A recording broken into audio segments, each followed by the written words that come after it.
नमस्कार, अपना उत्तराखंड देख रहे हैं आप। मैं हूं आपके साथ साहिल धूलिया। बुलेटिन की शुरुआत करते हैं। मुख्यमंत्री पुष्कर सिंह धामी मंगलवार की सुबह रुद्रप्रयाग जाएंगे, जहां सीएम केदारनाथ पुनर्निर्माण कार्यों का जायजा लेंगे। साथ ही यात्रा व्यवस्थाओं का जायजा भी लिया जाएगा।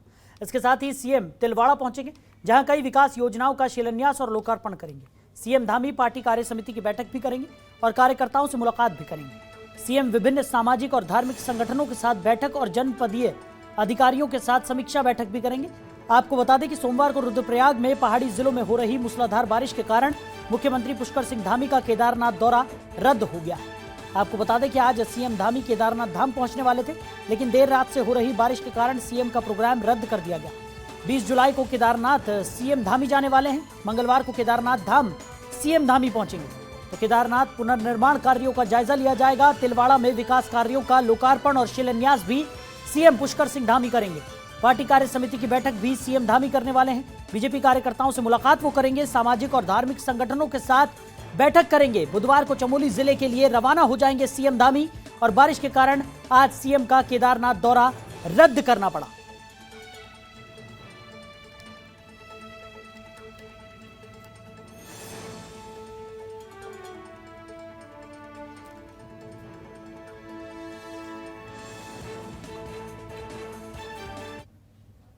वहीं देहरादून के उत्तराखंड सचिवालय में राज्य आपातकालीन परिचालन केंद्र बनाया गया।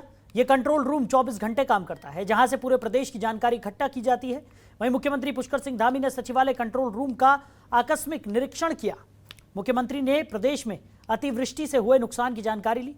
साथ ही सीएम ने राज्य आपदा परिचालन केंद्र में ड्यूटी पर तैनात अधिकारियों और कर्मियों को राज्य में आपदा की स्थिति पर लगातार नजर रखने के निर्देश दिए। सीएम धामी ने सचिव आपदा प्रबंधन SA मरुगेशन और अन्य अधिकारियों को कहा कि आपदा से संबंधित किसी भी घटना की जानकारी तुरंत उच्च अधिकारियों को दी जाए।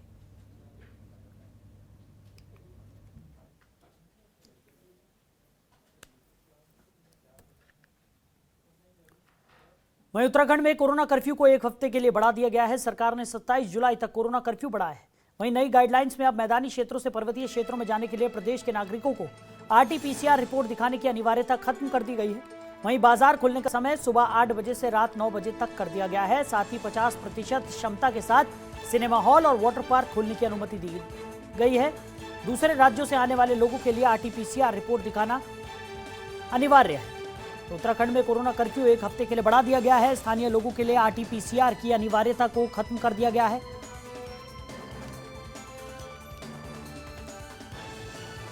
तो मैदानी क्षेत्रों से पर्वतीय क्षेत्रों में जाने पर अब कोई पाबंदी नहीं है। सुबह 8 बजे से रात 9 बजे तक बाजार खुले रहेंगे। 50% क्षमता के साथ सिनेमा हॉल्स भी खोले जाएंगे। विवाह समारोह में 50 लोगों को शामिल होने की अनुमति दी गई है। सभी शिक्षण प्रशिक्षण संस्थान बंद रहेंगे। ऑनलाइन कक्षाओं और डिस्टेंस लर्निंग की अनुमति दी गई है। कोचिंग संस्थान 50% क्षमता के साथ चलेंगे और 50% क्षमता के साथ जिम भी खोले जाएंगे।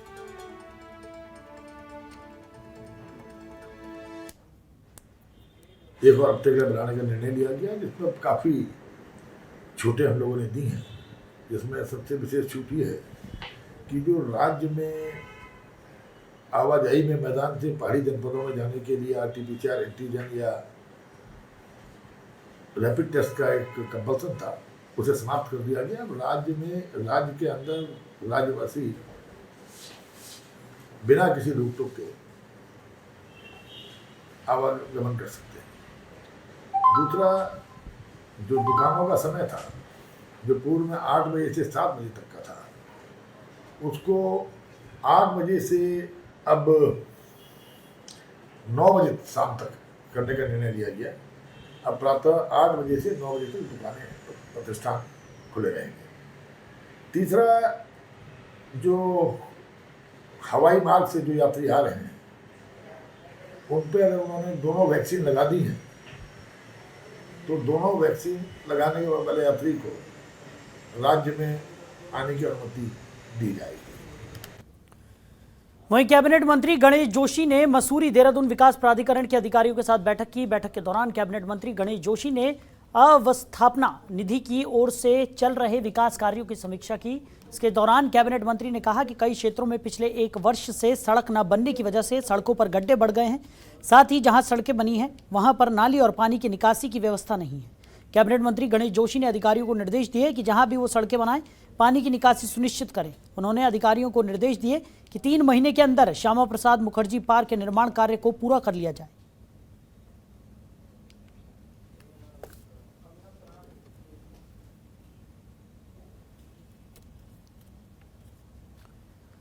वहीं उत्तराखंड में शिक्षा विभाग में बड़े स्तर पर अधिकारियों के तबादले किए गए।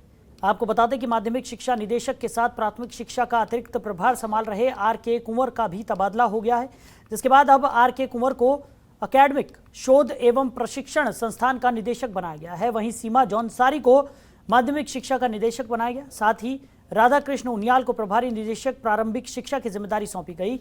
वहीं वीरेंद्र सिंह रावत को प्रभारी अपर निदेशक प्रारंभिक शिक्षा पौड़ी गढ़वाल मंडल की जिम्मेदारी दी गई। इसी के साथ एसपी खाली को प्रारंभिक अपर निदेशक माध्यमिक शिक्षा निदेशालय उत्तराखंड के पद के साथ प्रभारी अपर निदेशक प्रारंभिक शिक्षा निदेशालय उत्तराखंड का अतिरिक्त प्रभार भी सौंपा गया है। तो आपको बता दें कि कई शिक्षकों के यहाँ पर तबादले किए गए हैं। बढ़ते आगे, उत्तराखंड के पूर्व मुख्यमंत्री त्रिवेंद्र सिंह रावत हरेला पर्व पर मिशन 11,000 पौधारोपण संकल्प अभियान के तहत चमोली दौरे पर है। हरेला पर्व के मौके पर प्रेस क्लब चमोली ने बिरही में वृक्षारोपण का कार्यक्रम आयोजित किया, जिसमें पूर्व मुख्यमंत्री ने भी शामिल होकर पौधारोपण किया। इससे पहले उन्होंने भविष्य बद्री, शुभाई, तपोवन, रिंगी, बड़ा गांव में भी वृक्षारोपण किया, जहां ग्रामीणों और पार्टी कार्यकर्ताओं ने फूल मालाओं से पूर्व सीएम का स्वागत किया। इस दौरान सभी स्थानों पर वृहद स्तर पर खोई प्रजाति के पौधे लगाए गए। वहीं पूर्व मुख्यमंत्री त्रिवेंद्र सिंह रावत ने कहा कि हरेला महोत्सव के तहत उन्होंने पूरे राज्य में 1 लाख पौधे लगाने का संकल्प लिया है, जिसमें से 11,000 पौधे चमोली जिले में लगाए जा रहे हैं। इसी के साथ पूर्व सीएम ने कहा कि संकल्प अभियान के तहत ऐसे पौधे लगाए जा रहे हैं जो दीर्घकाल तक जीवित रहें। इसलिए संकल्प अभियान के तहत वृहद स्तर पर पीपल और वट वृक्ष के पौधे लगाए जा रहे हैं। वहीं पौधारोपण अभियान के दौरान पूर्व मुख्यमंत्री ने विरही में मीडिया से भी बात करते हुए राज्य के विकास के संबंध में अपने विचार लोगों के सामने रखे।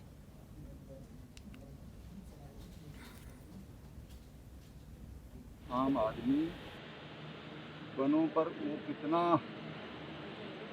उसका प्रेम है वनों से, वो मुझे इस बार देखने को मिला। हमने कुछ सीमित जगहों पर वृक्षारोपण के कार्यक्रम रखे थे, लेकिन मैंने देखा है कि अगर हमने 3 जगहों पर दिन में रखे थे तो 13-14 जगहों पर लोग खड़े थे रास्ते में और सब जगह वृक्षारोपण की तैयारी थी। मैं उत्तराखंड के लोगों के वृक्षों के प्रति इतना प्रेम, पर्यावरण के प्रति इतना प्रेम देखकर गदगद हूँ कि जो हमारी विरासत है, चाहे गौरा देवी हों, चाहे चंडी प्रसाद भट्ट जी हों, सुंदरलाल बहुना जी हों, ऐसे तमाम ऐसे नाम हैं जिन्होंने पर्यावरण संरक्षण के लिए दुनिया को संदेश देने का काम किया। वहीं बागेश्वर दौरे पर कैबिनेट मंत्री रेखा आर्य बीजेपी जिला कार्यालय में पार्टी पदाधिकारियों के साथ बैठक करते हुए नजर आए। बीजेपी प्रदेश सचिव सुरेश जोशी भी इस मौके पर मौजूद रहे। बड़ी खबर आपको बता दें तो बागेश्वर दौरे पर कैबिनेट मंत्री रेखा आर्य हैं।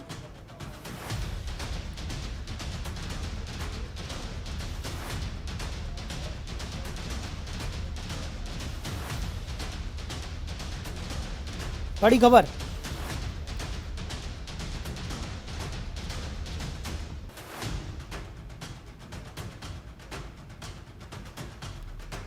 बीजेपी जिला कार्यालय में पार्टी पदाधिकारियों के साथ बैठक यहां पर रेखा आर्य ने की। बीजेपी प्रदेश सचिव सुरेश जोशी भी इस मौके पर मौजूद रहे। तो बागेश्वर दौरे पर कैबिनेट मंत्री रेखा आर्य हैं और उन्होंने बीजेपी जिला कार्यालय में पार्टी पदाधिकारियों के साथ बैठक की।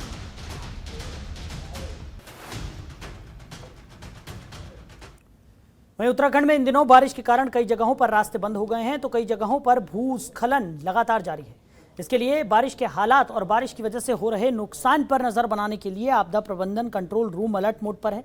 सचिवालय में स्थित आपदा कंट्रोल रूम 24 घंटे हालातों पर नजर बनाए हुए है।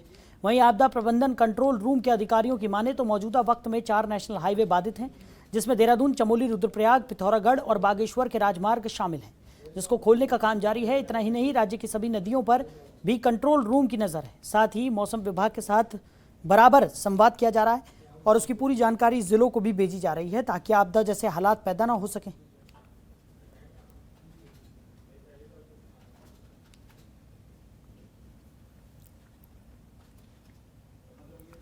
तो उत्तराखंड में लगातार बारिश जारी है। मौसम विभाग ने भी जिले में ऑरेंज अलर्ट जारी किया है। कई जिलों में हल्की बारिश से तेज बारिश की चेतावनी जारी की गई है। वहीं भारी बारिश के कारण कई जगह भूस्खलन हो रहे हैं, जिसके चलते रास्तों पर मलबा जमा हो रहा है, जिससे निपटने के लिए प्रशासन अलर्ट मोड पर है। वहीं कई स्थानों पर जलभराव की समस्या भी हो रही है। तो आपकी टीवी स्क्रीन पर ये 3 तस्वीरें हरिद्वार, रुद्रप्रयाग, लक्सर की ये तस्वीरें, जहां पर भारी बारिश के चलते जलभराव की स्थिति बनती हुई नजर आ रही है। रुद्रप्रयाग की तस्वीर में आप देख सकते हैं किस तरीके से लंबा लंबा जाम यहां पर लगा हुआ है और भूस्खलन भी कई जगहों पर हो रहा है। हरिद्वार में भी जलभराव की स्थिति बनी हुई है। लक्सर में भी लोगों को आवाजाही में खासा परेशानियों का सामना करना पड़ रहा है, क्योंकि लगातार हो रही बारिश से अलग अलग जगहों पर जलभराव हो गया है।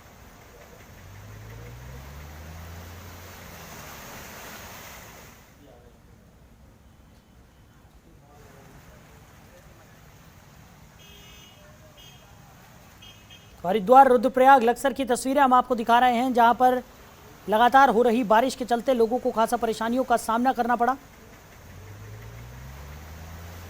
हरिद्वार में भी जलभराव की स्थिति बन गई। रुद्रप्रयाग की बात करें तो लगातार हो रही बारिश के चलते भूस्खलन यहां पर हुआ है। वहीं लक्सर में भी जल जमाव से लोगों को खासा परेशानियों का सामना करना पड़ रहा है। उधर ऋषिकेश में भारी बारिश के बाद भी मेयर अनीता ममगई शहर में जल भराव की स्थिति का जायजा लेने पहुंची। मेयर ने कई क्षेत्रों का निरीक्षण किया, साथ ही ड्रेनेज सिस्टम की स्थिति का जायजा लिया। मेयर ने अधिकारियों को निर्देश दिए कि बारिश के पानी की निकासी की सही व्यवस्था करवाई जाए और जल भराव के कारण लोगों को किसी तरह की समस्या न होने दी जाए। आपको बता दें कि पिछले 3 दिनों से जिले में लगातार बारिश जारी है, जिसके चलते जिले के कई क्षेत्रों में जल भराव हो गया है और लोगों को आवाजाही में परेशानियों का सामना करना पड़ रहा है, जिसका जायजा लेने के लिए मेयर अनीता ममगई खुद सड़कों पर उतरे।